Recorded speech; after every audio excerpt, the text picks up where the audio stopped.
میں سڑک پر بے آسرا بھٹکتی پھر رہی تھی جب مجھے اس جگہ پر شادی ہوتی ہوئی نظر آئی تو کھانا کھانے کی خواہش مجھے یہاں کھینچ لائی۔ مجھے نہیں پتا تھا کہ میں ان لوگوں کے پاس آ کر ایک نئی مصیبت میں گرفتار ہونے والی ہوں۔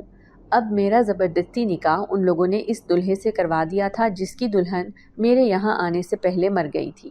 مجھے یہ سب عجیب لگ رہا تھا۔ ہو سکتا ہے کہ اس دلہن کو کوئی بیماری ہو یا پھر وہ یہ شادی کرنا ہی نہ چاہتی ہو۔ اب یہ سب لوگ میرے ارد گرد گھیرا ڈالے مجھے نہ جانے کہاں لے کر جا رہے تھے۔ میرے سر پر لال رنگ کا دوپٹہ تھا اور گھونگھٹ کی وجہ سے مجھے کچھ بھی نظر نہ آ رہا تھا۔ اس دلہے نے زبردستی میرا ہاتھ ایسے پکڑا ہوا تھا جیسے میں ابھی یہاں سے بھاگ جاؤں گی۔ اب یہ قافلہ رک گیا تھا۔ پھر میں نے ذرا سا گھونگھٹ اٹھا کر دیکھا تو پیروں تلے سے میری زمین نکل گئی، کیونکہ یہ ایک ویران بستی تھی جہاں پر ایک بھی انسان موجود نہ تھا۔ اچانک ہی میں نے ایک عجیب سا منظر دیکھا۔ وہ سب لوگ ہی مختلف ٹوٹے ہوئے گھروں میں جا کر غائب ہو گئے تھے۔ صرف وہ جس نے مجھ سے شادی کی تھی وہ ابھی تک میرے ساتھ کھڑا تھا۔ میں بری طرح ڈر گئی اور ہکلاتے ہوئے اس دلہے سے کہنے لگی کہ وہ سب لوگ کہاں گئے جو ابھی ابھی یہاں پر موجود تھے؟ وہ سب اپنے گھر چلے گئے ہیں، اس نے اسپاٹ سے لہجے میں مجھے بتایا۔ میں چاروں طرف ان کے گھروں کو ڈھونڈ رہی تھی لیکن مجھے کسی کا گھر بھی نظر نہیں آیا تھا۔ وہ مجھ سے کہنے لگا کہ چونکہ تم ایک آدم زادی ہو اسی لیے میں تمہارے سامنے سے غائب نہیں ہونا چاہتا۔ اگر تم اکیلی رہ گئی تو اور بھی گھبرا جاؤ گی۔ میں اس کی بات نہیں سمجھی تھی، اسی لیے الجھے ہوئے لہجے میں اسے کہنے لگی کہ کیا مطلب، یہ کیسی باتیں کر رہے ہیں آپ؟ تو وہ کہنے لگا کہ دراصل ہم سب جنات ہیں اور تم نے کسی انسان سے نہیں بلکہ ایک جن زادے سے شادی کی ہے۔ اس کی باتوں نے میرے سر پر آسمان گرا دیا تھا۔ میں پھٹی پھٹی نگاہوں سے اسے دیکھ رہی تھی۔ پھر وہ مزید مجھے کہنے لگا کہ جس سے میں شادی کر رہا تھا وہ بھی ایک آدم زادی ہی تھی، لیکن عین وقت پر اس کے گھر والوں نے مجھ پر عمل کروا کر اسے اپنے پاس بلا لیا۔ میں اس عمل کی وجہ سے اندھا ہو گیا تھا۔ میری نظریں اس لڑکی کو مردہ دیکھ رہی تھی۔ جیسے ہی میں نے اس کے مرنے کی خبر سنی تو میری نظر تم پر پڑی اور مجھے تم پر بہت غصہ آیا۔ اسی لیے میں نے اس لڑکی کو چھوڑ کر تم سے شادی کر کے تمہیں اپنی بیوی بنا لیا ہے۔ یہ سب سن کر میں بری طرح سے رونے لگی اور اس سے التجا کی کہ مجھے اپنی دنیا میں واپس جانا ہے، میں تمہارے ساتھ کیسے رہ سکتی ہوں؟ پھر وہ لاپرواہی سے کہنے لگا کہ تم تو ویسے بھی ایک لاوارث لڑکی ہو، کون سا تمہارا اس دنیا میں کوئی ٹھکانہ ہے؟ اچھا ہے تمہیں مجھ سے شادی کر کے میری صورت میں ایک ٹھکانہ تو مل گیا۔ میں اس کی کہانی سن کر نہایت پریشان تھی۔ بھلا میں کیسے ایک جن ذات کے ساتھ رہ سکتی تھی؟ دن میں وہ سب غائب ہو جاتے اور رات میں میرے سامنے ظاہر ہو جاتے۔ میں پورا دن پاگلوں کی طرح اس جنات کی بستی میں بیٹھی رہتی۔ مجھے ایسے لگتا جیسے میں یہاں رہ رہ کر پاگل ہو جاؤں گی۔ تبھی میں یہاں سے فرار ہونے کا سوچنے لگی، لیکن مجھے اس جن ذات کا خوف تھا کہ وہ اب مجھے یہاں سے نکلنے بھی نہیں دے گا۔ پھر ایک دن جب سارے جنات میرے سامنے سے غائب ہو گئے تو میں چپکے سے اس ویران علاقے سے نکل آئی۔ میں بہت تیزی سے بھاگ رہی تھی۔ مجھے ایسا لگتا تھا جیسے ابھی وہ جن ذات مجھے پکڑ کر واپس اپنے پاس لے جائے گا۔ میں بھاگتے بھاگتے ایک انسانوں کی بستی میں پہنچ گئی تھی۔ میں نے یہاں آ کر ادھر ادھر دیکھا تو سب مجھے عجیب سی نظروں سے دیکھ رہے تھے۔ میرے بال بکھرے ہوئے تھے تو منہ مٹی سے اٹا ہوا تھا، دوپٹہ بھی میرے پاس موجود نہیں تھا۔ شاید سب لوگ مجھے کوئی بھکارن سمجھ رہے تھے۔ میں وہیں سڑک کے کنارے بیٹھ گئی اور آتے جاتے لوگوں سے کھانا مانگنے لگی۔ سب لوگ میرے پاس سے منہ بنا کر گزر رہے تھے۔ تبھی ایک سفید داڑھی والا بزرگ میرے پاس آیا اور میرے سر پر ہاتھ رکھ کر کہنے لگا کہ بیٹی تم کون ہو؟ اجنبی معلوم ہوتی ہو۔ اس کا یہ شفقت بھرا لہجہ سن کر میری آنکھوں میں آنسو آ گئے۔ میں رونے لگ گئی کیونکہ بھوک اور پیاس سے ویسے ہی میری بری حالت ہو رہی تھی۔ پھر اس بزرگ نے اپنی چادر اتار کر میرے سر پر ڈالی اور کہنے لگا کہ چلو میرے ساتھ، میرے گھر چلو، تم مجھے بھکارن نہیں ایک معصوم سی لڑکی لگ رہی ہو۔ اب میں اس کے ساتھ اس کے گھر جا رہی تھی۔ جیسے ہی وہ مجھے لے کر اپنے گھر میں داخل ہوا تو سامنے ہی اس کی بیوی کھڑی تھی جس نے مجھے بہت حقارت سے دیکھا تھا۔ پھر وہ اپنے شوہر سے لڑنے لگی کہ تم اس بھکارن لڑکی کو اپنے گھر میں کیوں لے آئے ہو؟ پھر ایک کمرے سے 4 جوان لڑکیاں نکلیں جو مجھے بڑے غور سے دیکھ رہی تھیں۔ اس بزرگ نے ایک لڑکی کو اپنے پاس بلایا اور اسے کہنے لگے کہ اس لڑکی کو اندر لے جا کر منہ ہاتھ دھلواؤ اور اس کے کپڑے چینج کرواؤ، بیچاری حالات کی ماری نظر آتی ہے۔ اس دوران اس کی بیوی مسلسل بڑبڑ کر رہی تھی، شاید اسے میرا یہاں آنا پسند نہ آیا تھا۔ اب وہ چاروں لڑکیاں میرے آس پاس کھڑی تھیں۔ پھر ایک بڑی لڑکی نے مجھے ایک سوٹ تھمایا اور کہنے لگی کہ جاؤ واش روم میں جا کر منہ ہاتھ دھو کر اسے پہن لو۔ جیسے ہی میں نہا کر کپڑے بدل کر باہر آئی تو چاروں حیران رہ گئی تھیں۔ میں نے بھی اپنے آپ کو آئینے میں دیکھا، کتنے دن بعد میں نے اپنی شکل دیکھی تھی۔ اللہ نے مجھے خوب حسن کی دولت سے نوازا تھا۔ شاید وہ اسی بات پر حیران ہو رہی تھیں کہ جو لڑکی اتنی بدصورت نظر آ رہی تھی نہا دھو کر کتنی پیاری لگ رہی ہے۔ پھر ان میں سے ایک لڑکی میرے لیے کھانا لے کر آ گئی، پھر مجھے بتانے لگی کہ ہم 4 بہنیں ہیں اور یہ دونوں ہمارے امی ابو۔ تم ان کی بات کا برا نہ ماننا، وہ حالات کی وجہ سے ایسی ہو گئی ہیں، کیونکہ ہم چاروں ہی جوان ہیں لیکن ابھی تک ہماری شادیاں نہیں ہو پائیں، کیونکہ اس بستی میں رہنے والے اکثر لوگ بہت امیر ہیں جبکہ ہمارے ابو کے پاس تو کوئی دولت نہیں ہے۔ وہ چھوٹا سا ایک فروٹ کا ٹھیلا لگاتے ہیں۔ جب بھی ہمارے محلے میں کسی لڑکی کی شادی ہوتی ہے تو ہماری امی ہمارے بارے میں سوچ سوچ کر پریشان ہوتی رہتی ہیں، اسی وجہ سے وہ بہت چڑچڑی ہو گئی ہیں۔ ہم چاروں کی شادی کرنے کے لیے امی ابو کو ڈھیر سارا پیسہ چاہیے، لیکن وہ بھلا کہاں سے لے کر آئیں گے اتنا سارا پیسہ؟ میں ان کی بات خاموشی سے سن رہی تھی۔ انہیں شادی کرنے کی فکر تھی اور مجھے صرف اپنی عزت بچانے کی، تبھی تو اپنے بہنوئی کو زخمی کر کے میں وہاں سے بھاگ آئی تھی، ورنہ نہ جانے میری عزت بچتی بھی یا نہیں۔ میں خاموشی سے کھانا کھا رہی تھی کیونکہ کتنے دن کے بعد مجھے انسانوں والا کھانا ملا تھا، ورنہ تو ان جن زادوں نے مجھے عجیب الا بلا کھلا کر میرا دل خراب کر دیا تھا۔ ایک بات حقیقت تھی کہ ان بزرگ یوسف صاحب کی چاروں بیٹیاں اچھی شکل و صورت کی تھیں، پھر بھی نہ جانے کیوں ان بیچاریوں کی اچھی جگہ پر رشتے نہیں ہو پا رہے تھے۔ وہ چاروں ہی گھر میں سلائی کڑھائی کا کام کرتی تھیں، اب میں بھی ان کی مدد کرنے لگی، یا پھر یوسف صاحب کی بیگم جنہیں میں بھی امی کہنے لگی تھی ان کا ہاتھ کام کاج میں بٹا دیتی۔ وہ مسلسل مجھے ذلیل کیے رکھتی تھیں کیونکہ پہلے ہی یوسف صاحب پر 4 بیٹیوں اور بیوی کا بوجھ تھا، اوپر سے میں بھی ان کے گھر آ گئی تھی۔ پھر ایک دن جب رات ہو رہی تھی تو نہ جانے کیوں گھبراہٹ سی مجھے محسوس ہوئی۔ میں ان کی چھت پر جا کر چاند کو دیکھنے لگی۔ آج مجھے امی کی بہت یاد آ رہی تھی، نہ جانے میری بہن نے مجھے ڈھونڈنے کی کوشش کی بھی ہوگی یا نہیں۔ یہی سوچ کر میں اداس تھی کہ اچانک مجھے ایسے لگا جیسے میرے پیچھے کوئی کھڑا ہو۔ کسی کی موجودگی کا احساس کر کے میں جیسے ہی پلٹی، میرے منہ سے بے اختیار چیخ نکل گئی تھی۔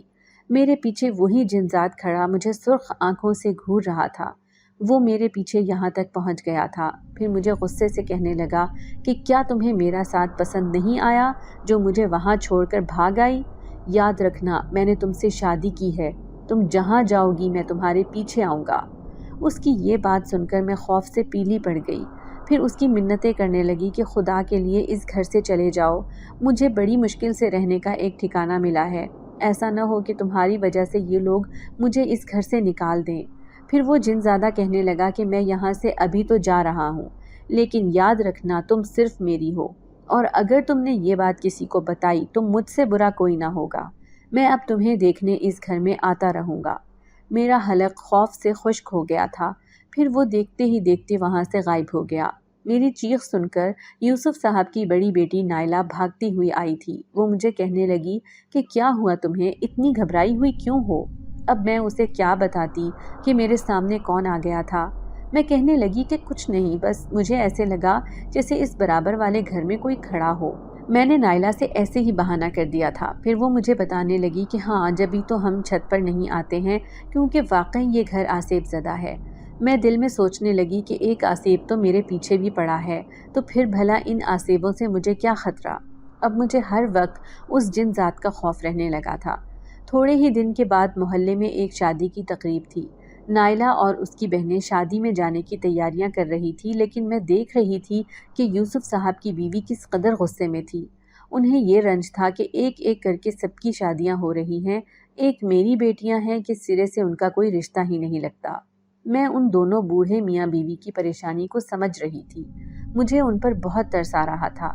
میں ایک دن یوں ہی اداس سیڑھیوں پر بیٹھی تھی کہ اچانک ہی میرے سامنے وہ جنزاد آ کر کھڑا ہو گیا، جسے دیکھ کر میں ڈر کر پیچھے ہوئی تو وہ مجھے بڑے پیار سے کہنے لگا کہ کیا ہوا میری شہزادی، اتنی اداس کیوں ہو؟ اس کے اس طرح سے کہنے سے میں حیران ہو گئی تھی۔ اچانک ہی میرے ذہن میں خیال آیا کہ کیوں نہ میں ان لوگوں کی پریشانیوں کا ذکر اس جنزاد سے کر کے دیکھوں۔ تبھی میں اسے کہنے لگی کہ اگر تم سچ میں مجھے اپنی بیوی سمجھتے ہو تو پھر میری پریشانیوں کو دور کرنا بھی تمہارا فرض بنتا ہے۔ وہ کہنے لگا کہ ایک بار تو مجھ سے کہہ کر دیکھو، میں تمہاری ہر پریشانی دور کر دوں گا۔ میں اس سے کہنے لگی کہ مجھے بہت سارے پیسوں کی ضرورت ہے کیونکہ میں اس گھر میں رہنے والے لوگوں کی مدد کرنا چاہتی ہوں۔ ٹھیک ہے، تمہاری یہ خواہش کل پوری ہو جائے گی، لیکن اس کے لیے تمہیں تھوڑی محنت کرنی پڑے گی کیونکہ اس بستی میں ایک پرانے قبرستان کے درخت کے نیچے جنات کا ایک بہت بڑا خزانہ دبا ہوا ہے۔ اگر تم وہ خزانہ نکال لیتی ہو تو تم اس کی اکیلی مالک بن جاؤ گی۔ وہ جنزادہ یہ کہہ کر میرے سامنے سے غائب ہو گیا۔ اب میں نے اسے یہ تو کہہ دیا تھا، لیکن میں سوچنے لگی کہ اگر میں یہ پیسے یوسف صاحب کو دوں گی تو وہ یہ ضرور پوچھیں گے کہ آخر یہ پیسے کہاں سے آئے ہیں۔ اب میں سوچنے لگی کہ کوئی ایسا طریقہ نکالا جائے جس سے انہیں مجھ پر کوئی شک نہ ہو کہ ایک جن زادہ میرے پیچھے پڑا ہوا ہے۔ ایک دن میں نائلہ سے کہنے لگی کہ میرے پاس ایک ایسا راز ہے جسے پا کر تم سب لوگوں کی قسمت بدل جائے گی۔ اسے بڑا تجسس ہوا، وہ کہنے لگی کہ اچھا کیسا راز؟ تو میں نے کہا کہ اس بستی کا جو پرانا قبرستان ہے وہاں ایک پرانا درخت ہے جس کے نیچے جنات کا خزانہ دبا ہوا ہے۔ میری اس بے وقوفانہ بات پر وہ بے اختیار مسکرا دی، پھر کہنے لگی کہ اچھا ہماری بستی کے قبرستان کا آج تک ہمیں تو پتہ نہ چلا، تمہیں کیسے پتہ چل گیا؟ تو میں اسے کہنے لگی کہ مجھے اس طرح پتہ چلا کیونکہ میرے تعلقات جنات کے ساتھ ہیں۔ وہ دم بخود مجھے دیکھ رہی تھی، شاید اسے میری باتوں پر یقین نہیں آ رہا تھا۔ پھر میں نے اس سے کہا کہ اگر تم کسی کو بھی نہ بتائے بغیر میرے ساتھ یہ کام کرنے پر تیار ہو تو میں تمہیں ایک سچائی بتاتی ہوں۔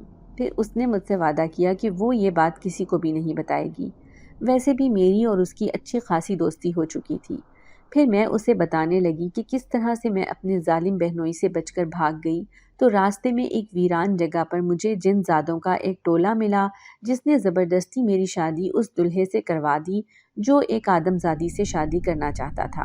وہ مجھے اپنے ساتھ اپنی دنیا میں لے گیا تھا، لیکن کسی بھی طرح میں پیچھا چھڑا کر یہاں بھاگ آئی۔ اب وہ میرے پاس آتا ہے اور اس نے مجھ سے وعدہ کیا ہے کہ وہ تم سب لوگوں کی مدد کر کے تمہیں بھی اس بستی کے باقی لوگوں کی طرح امیر کر دے گا۔ اس خزانے کا راز مجھے اس جن زادے نے ہی بتایا ہے۔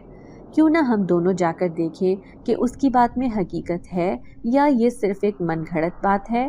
نائلہ بھی بہت جوش میں آ کر کہنے لگی کہ ٹھیک ہے، ہم دونوں یہ کام ضرور کریں گے، لیکن یہ کام ہمیں سب سے چھپ کر کرنا ہوگا کیونکہ امی اور ابا کو اگر اس بارے میں پتہ چل گیا تو وہ بہت غصہ کریں گے۔ پھر ہم دونوں پلاننگ کرنے لگے کہ کس وقت ہم اس خزانے کو جا کر ڈھونڈیں گے۔ پھر دوسری رات سب گھر والے گہری نیند میں سو گئے، لیکن میں اور نائلہ جاگ رہے تھے اور چپکے آپس میں باتیں بھی کر رہے تھے۔ جب ہمیں یہ یقین ہو گیا کہ سب گھر والے سو چکے ہیں تب ہم بستر سے اٹھے اور ہم دونوں نے ایک بڑی سی چادر اوڑھی اور چپکے سے گھر سے نکل آئے۔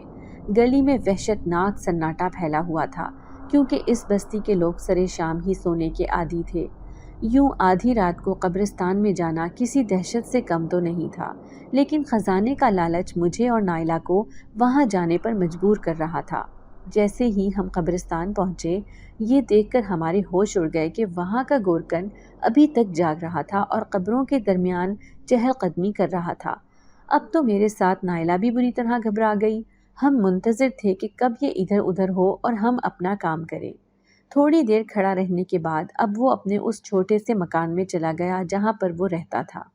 اب ہم دونوں کے لیے موقع اچھا تھا، ہمیں اس پرانے درخت کو ڈھونڈنا تھا جس کے نیچے وہ خزانہ دفن تھا۔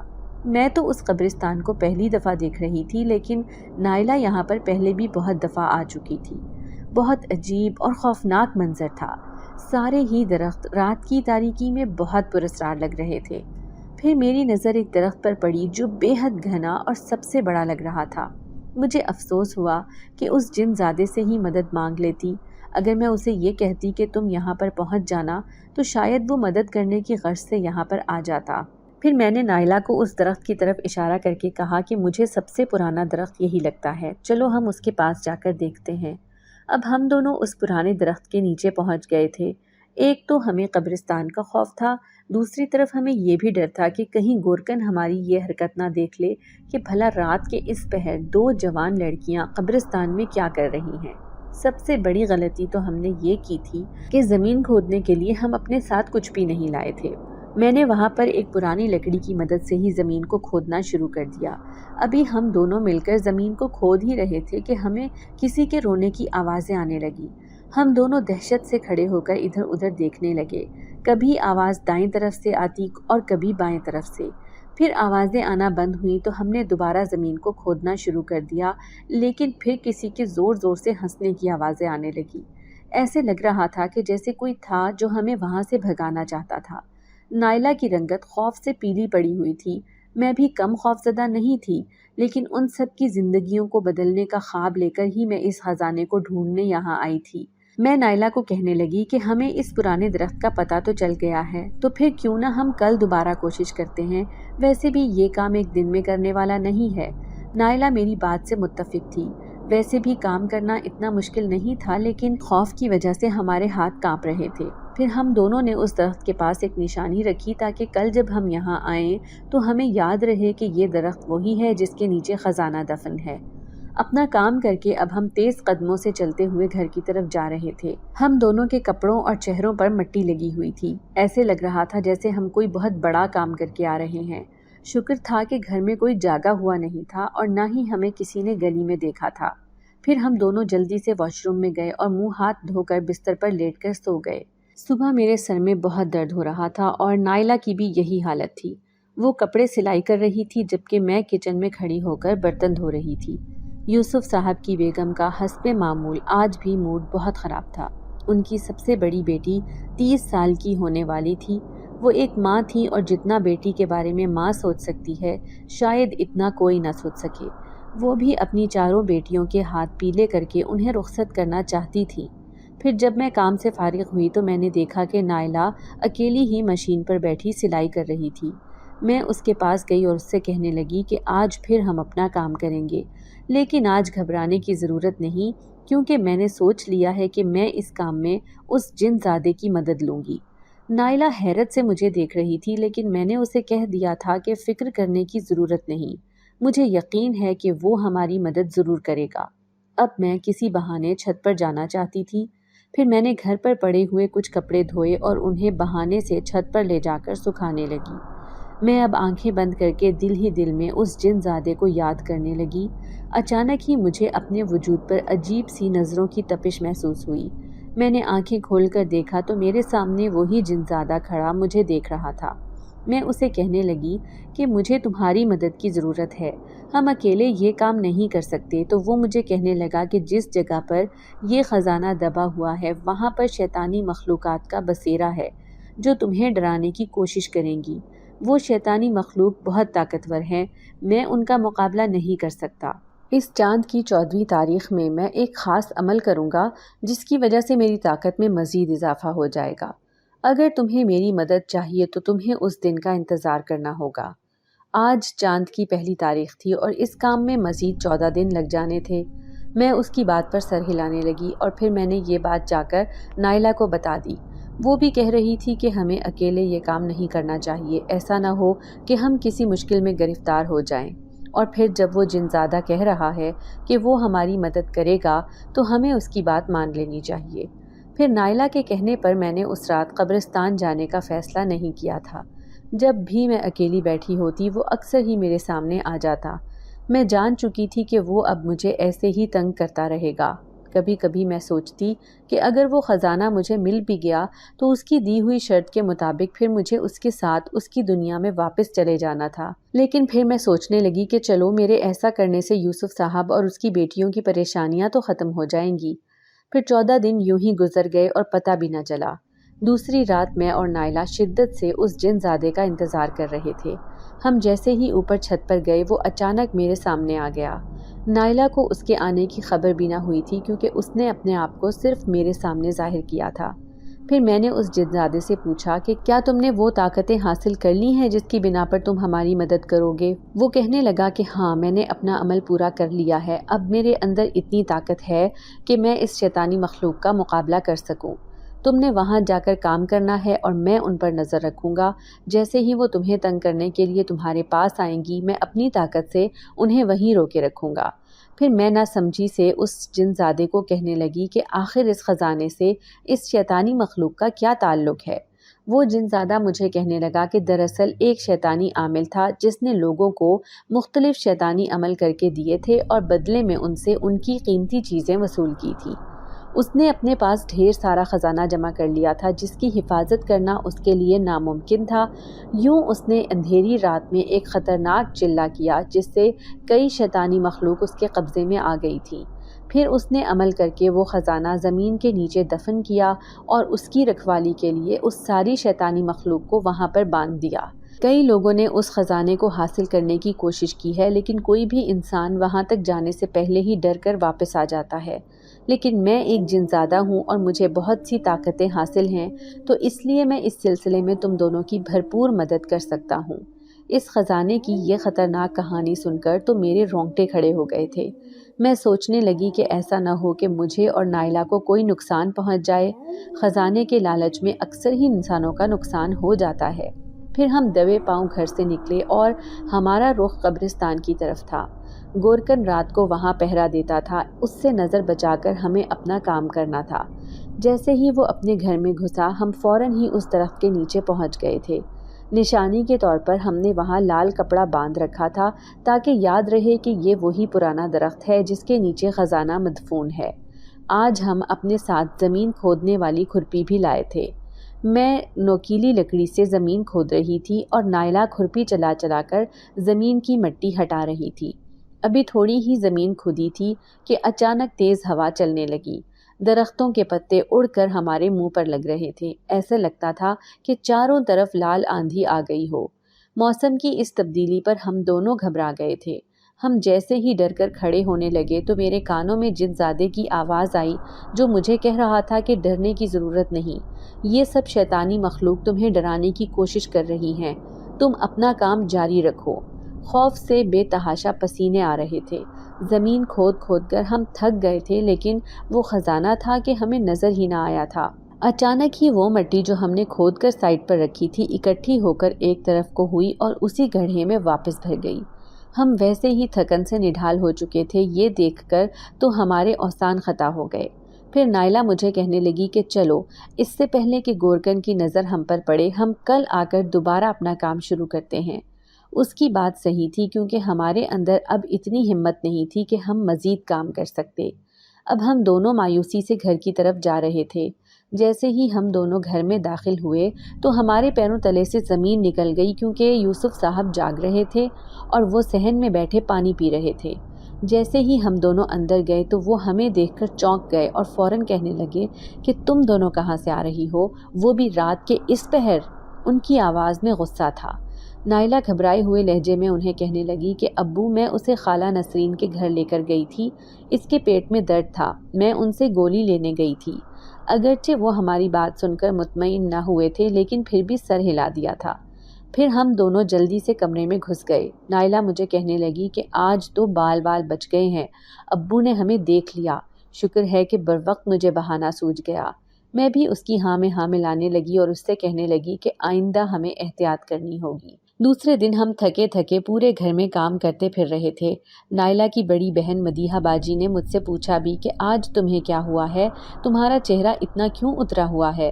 میں نے انہیں بہانہ بنا کر ٹال دیا کہ میری طبیعت ٹھیک نہیں۔ میں کمرے میں گئی تو ایک چادر پر ڈھیروں چنبیلی اور گلاب کے پھول رکھے ہوئے تھے جنہیں نائلہ کی دونوں بہنیں دھاگوں میں پرو پرو کر ان کے ہار بنا رہی تھی۔ میں نے حیرت سے پوچھا کہ یہ آپ لوگ کیا کر رہی ہیں؟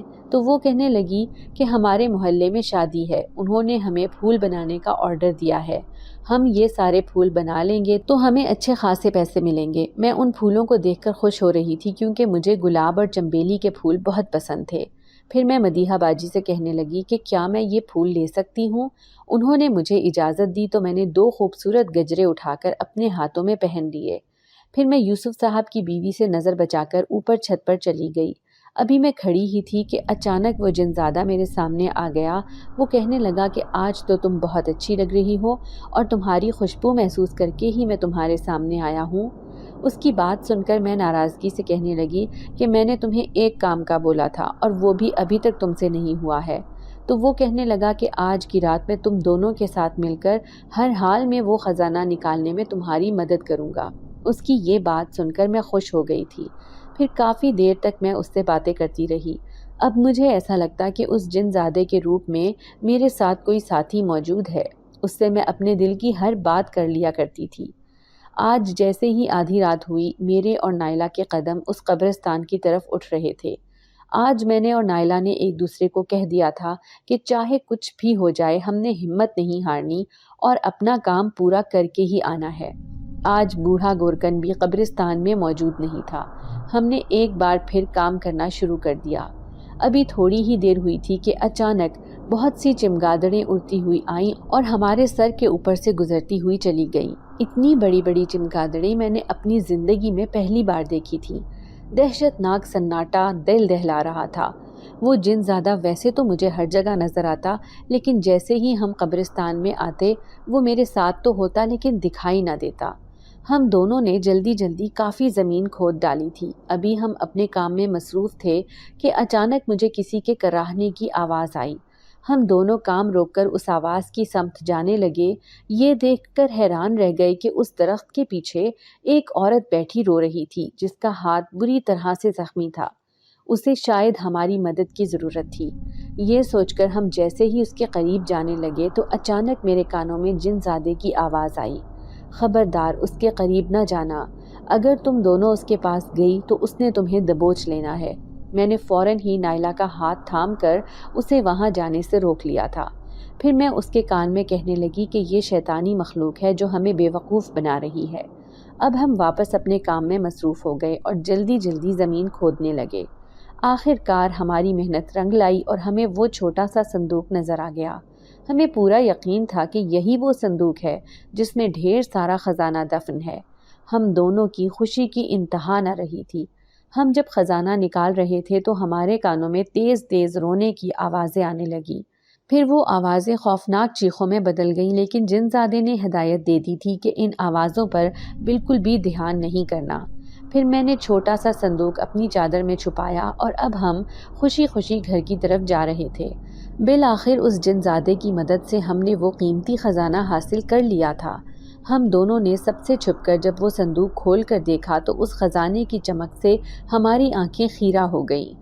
اس میں خوبصورت قیمتی ہار، سونے کے کنگن اور انگوٹھیاں وغیرہ موجود تھیں۔ اب ہم مستقبل کی باتیں کرنے لگے تھے۔